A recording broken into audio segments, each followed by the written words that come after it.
Hello guys, this is Sergey. What I wanted to show is how we can deal with small defects that may arise after zBrush decimation process. Sure, we always can redynamesh our geometry, repopulate, retessellate it with polygons.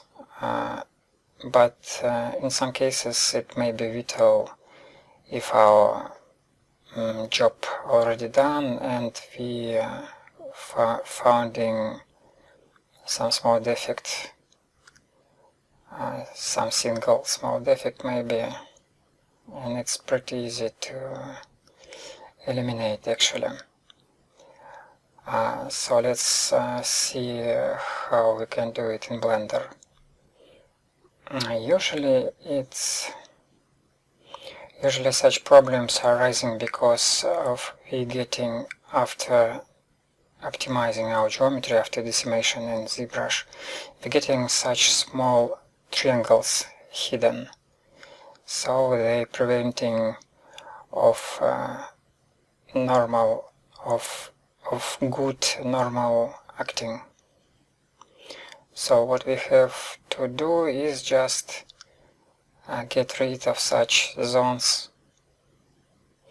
Here you can see how light breaks because normals are not in place. So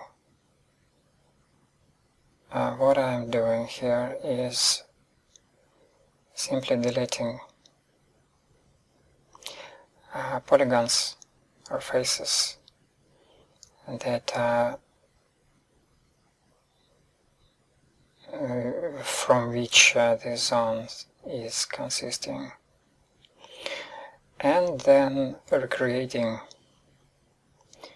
them by new ones.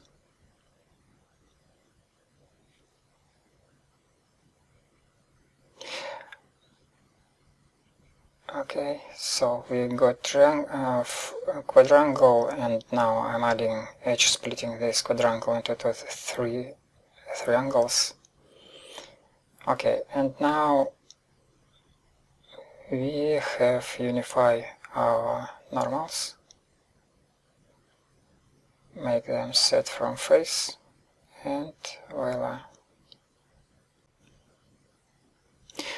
Okay, thanks for your time. Have a good day.